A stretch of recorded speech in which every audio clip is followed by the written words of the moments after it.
Alfred Hitchcock, and I would like to tell you about my forthcoming lecture. It is about the birds and their age-long relationship with man. It will be seen in theaters like this across the country.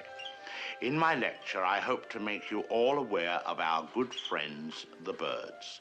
Theirs is a noble history, and through it all, man has played a conspicuous part.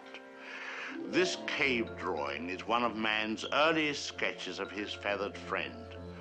One can see at once the loving care with which the artist depicted his subject. The story of man and his friends, the birds, is filled with many fine examples of ways in which these noble creatures have added to the beauty of the world.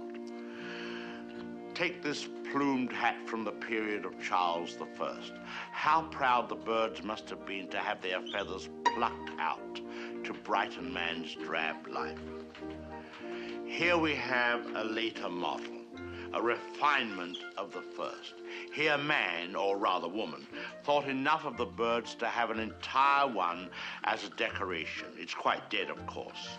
Naturally, the egg plays a very prominent part in my lecture.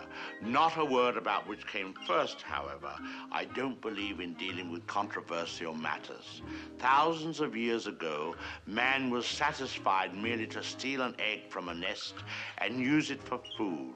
Now he has perfected this process by imprisoning each hen in a separate cage and by scientifically manipulating the lights so that she doesn't fall into the rut of the old 24-hour day.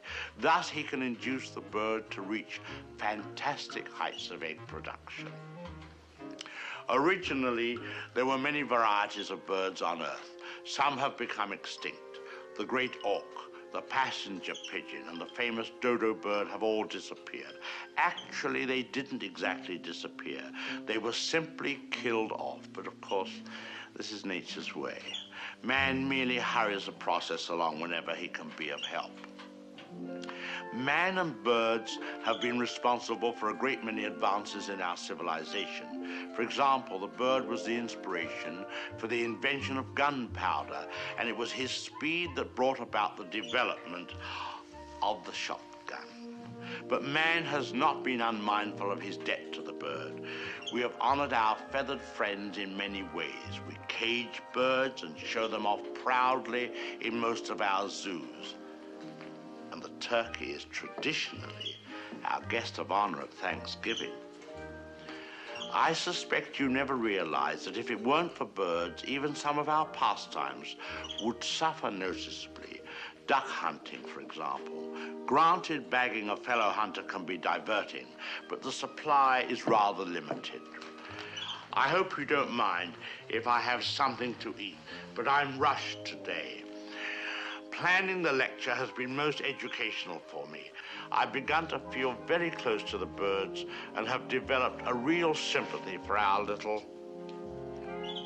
What was I saying?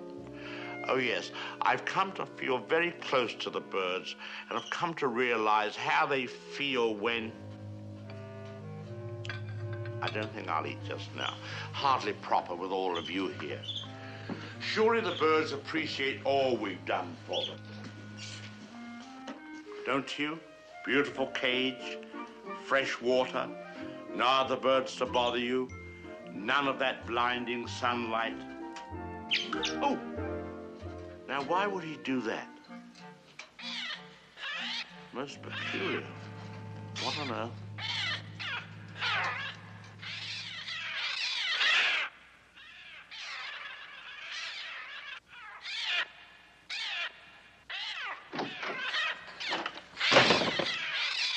They're coming! They're coming!